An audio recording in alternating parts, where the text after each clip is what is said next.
Radikal na binago ng Estados Unidos ng Amerika ang kanilang estratehiya sa digmaan laban sa Iran. Sa pagkakataong ito ay tumututok sila sa pandaigdigang ekonomikong presyon, hindi lang sa Tehran, kundi pati na rin sa lahat ng mga kaalyado nito. Inanunsyo ni Pangulong Donald Trump ng Estados Unidos ang pagsisimula, ayon sa kanyang sinabi, ng isang matinding ekonomikong operasyon laban sa Iran dahil sa pagtanggi ng Tehran na pumasok sa isang kasunduang pangkapayapaan sa Washington.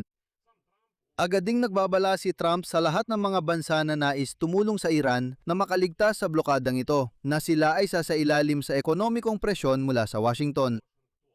Kasabay nito, inihayag ng kalihim ng pananalapi ng Estados Unidos na naghahanda ang Amerika para sa pinakamalawak at pinakakoordinadong ekonomikong pagbubukod sa Iran sa kasaysayan ng mundo. Sa Iran, tinrato nila ng seryoso ang banta ng Estados Unidos. Naglabas ng pahayag ang kagawaran ng ugnayang panlabas ng Iran. Tinawag nila ang inihayag ni Trump na matinding operasyong pang-ekonomiya na layuning ihiwalay ang Iran bilang isang akto ng terorismo at krimen laban sa sangkatauhan. Ipinahayag nila na ang mga sanksyon laban sa Iran ay hindi nakatuon laban sa rehimen, kundi laban sa mga karaniwang Iranian. Ngayon, lumilitaw ang tanong, magagawa kaya ni Donald Trump na tapusin ang kanyang sinimulan o mauwi na naman ba ito sa mga bantalang? Tara, alamin natin ito ng sabay-sabay. Pero bago tayo magpatuloy sa talakayan, gusto ko lang banggitin na palihim na nakagawa ang militar ng Estados Unidos ng isang rutang pandagat sa Strait of Hormuz at pabalik para sa araw-araw na transportasyon ng milyong-milyong bariles ng langis. Dahil dito, kaya ng Estados Unidos na magsagawa ng matagalang operasyon laban sa Iran. Ako si Alexei Pechi. Talakayin natin ang paksang ito ng sabay-sabay. Pero bago iyon, himihiling ko sa inyo na mag-subscribe sa channel, i-like ang episode na ito at siguradong mag-iwan ng kahit anong tanong ninyo sa mga komento. Kaya inanunsyo ng presidente ng Estados Unidos ng Amerika na si Donald Trump ang pagsisimula, ayon sa kanya, ng matinding operasyong pang-ekonomiya laban sa Iran dahil sa pagtanggi ng Tehran na pumasok sa kasunduang pangkapayapaan sa Washington. Narito ang pahayag ng Amerikanong presidente. Walang ibang nagbigay ng mas maraming pagkakataon sa Islamikong Republika ng Iran na makipagkasundo kundi ako. Sa kasamaang palad para sa kanila, hindi nila ito sinamantala. Kaya ngayon, inihahayag ko ang pinakamabagsik na operasyong pang-ekonomiya na kailanmang isinagawa laban sa alinmang bansa. Binigyan diin ni Trump na ito ay magiging isang digmaang pang-ekonomiya at pagbubukod na walang kapantay ang lawak. Binalaan din niya na anumang bansa na papayagan ng kanilang mga institusyong pinansyal, negosyo o mga ahensya ng gobyerno na magbigay ng suporta sa Iran ay haharap din sa kanyang mga salita sa napakalaking mga epekto sa ekonomiya.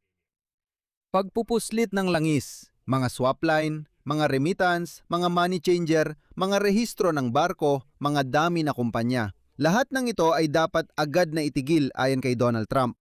Nanawadan ang pinuno ng White House sa mga kaalyado ng Amerika na tumulong na ihiwalay at talunin ang banta mula sa Iran. At muli niyang ipinangako na hindi kailanman magkakaroon ng sandatang nuklear ang Tehran. Kasabay nito, sinabi ng kanyang kalihim ng pananalapi na si Scott Bessent na naghahanda ang Estados Unidos para sa pinakamalaking eskordisyon na may koordinadong ekonomikong pagbubukod sa Iran sa kasaysayan ng mundo. Sabi niya, hindi pa raw ito nakita ng mundo kailanman. Nanawagan din ang pinuno ng kagawaran ng pananalapi ng US sa mga kaalyado na pumili. Alinman ay kumilos sila kasama ang Estados Unidos o laban sa kanila. Partikular na sinabi ni Bessent na kung ipagpapatuloy ng mga kaalyado o ibang bansa ang pakikipagkalakalan sa Tehran, magpadala ng pera rito, bumili ng langis ng Iran o magsagawa ng transportasyong pandagat.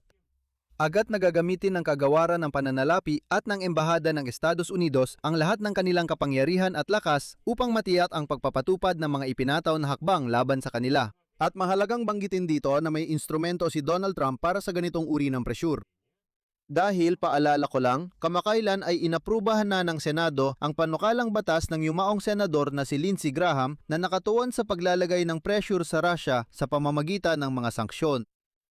Iyong mismong panukalang batas tungkol sa matitinding parusa. Pero sa huling sandali, isinama rin sa parehong panukalang batas ang Iran na parang sinasabi na ang mga hakbang na ito ay maaring gamitin ni Donald Trump laban sa Iran. Ang punto rito, maaring magpatupad ang Estados Unidos ng 100% taripa laban sa kahit anong bansa na sa anumang paraan ay tutulong sa rehimeng Iranian na makaligtas.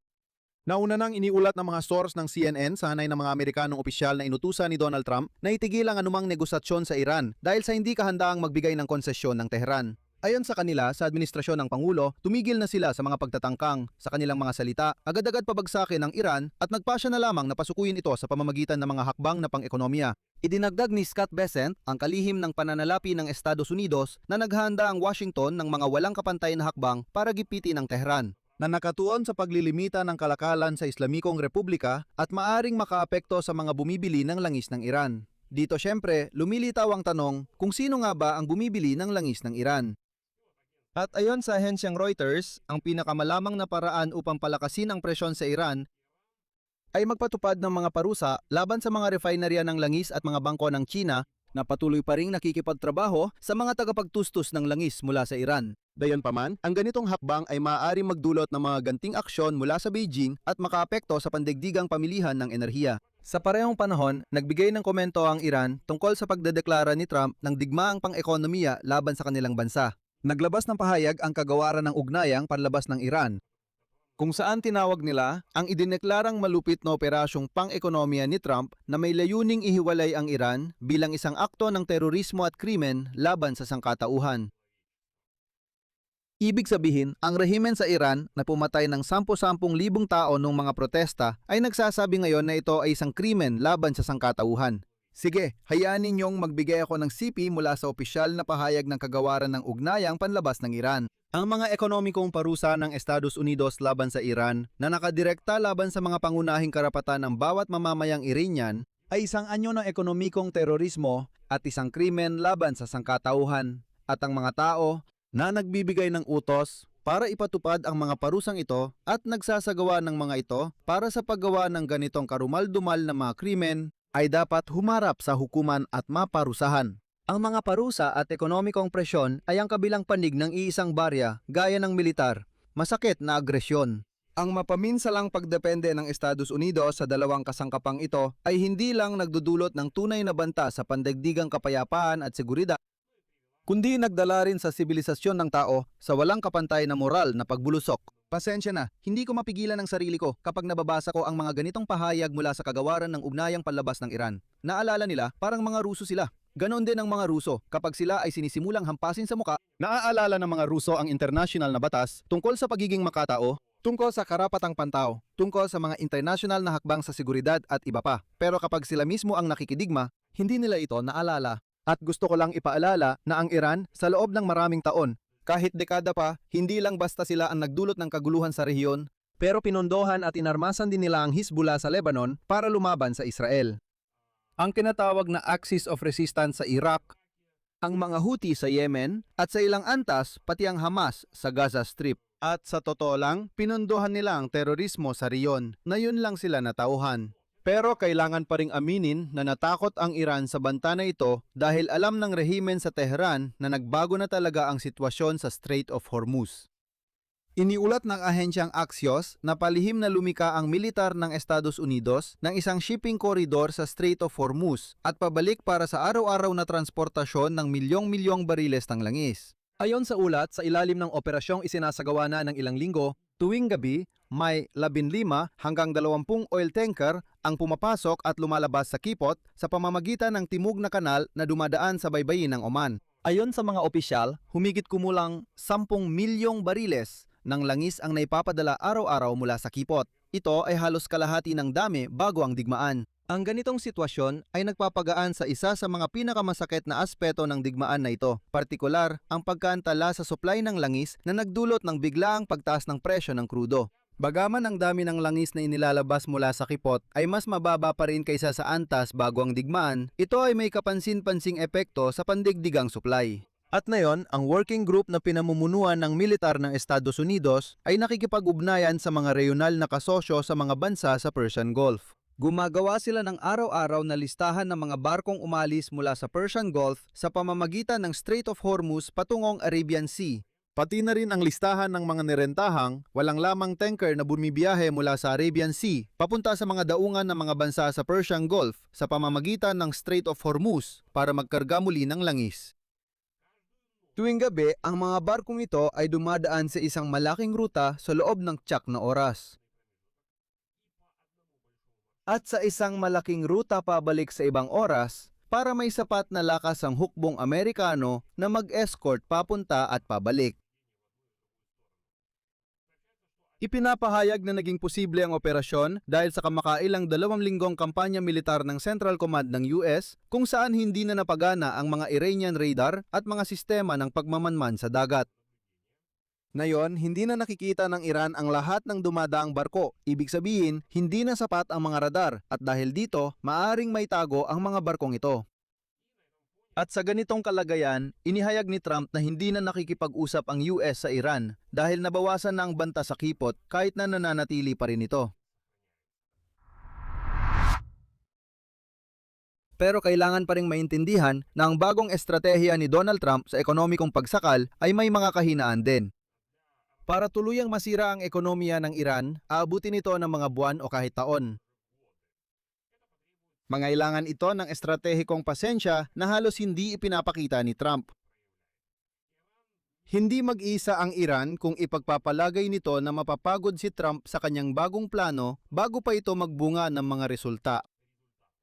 Ngayon, inaasahan ni Trump ang pagbisita ng leader ng China na si Xi Jinping sa Estados Unidos kung saan maaaring subukan nilang ikoordina ang presyon sa Iran marahil ay magbanta ng mga bagong sanksyon. Halimbawa, isa sa mga epektibong hakbang ay ang pagpapatawan ng mga sanksyon laban sa mga bangko ng China na sangkot sa mga operasyon na may kaugnayan sa ilegal na pagbebenta ng langis ng Iran. Pero tatanggapin ni Trump si Pangulong Xi Jinping ng China para sa isang pagbisitang pang-estado, kung hindi ako nagkakamali, sa Setyembre 23 na. Isa ito sa mga pangunahing kaganapan ng taon para sa Amerikanong Pangulo, kaya magiging malaking sorpresa ito kung sisiraan ni Trump ang klima ng usapan sa pamamagitan ng pagpapataw ng ilang mga sanksyon laban sa China bago ang panahong yon, bago ang pagbisita ni Xi Jinping. Pero kahit na handang maghintay si Trump hanggang maipit ang Iran dahil sa kanyang ekonomikong digmaan, may isa pang salik. Maaring lumaban ang Tehran, hindi sa ekonomiya, kundi sa militar na paraan. Tingnan ninyo, ito ang mahalaga. Si Donald Trump sa pagbedeklara ng ekonomikong digmaan ay umaasa na ang mainit na yugto ng digmaan na may paglulunsad ng mga misail, pambobomba at iba pa ay mapapahinto muna. O kahit papaano ay tatahimik ito. Ibig sabihin, hindi natin makikita ang mainit na yugto ng digmaan at sa panahong yon, ayon sa kanyang plano, gagawin ng Estados Unidos ang lahat para pahirapan ang Iran.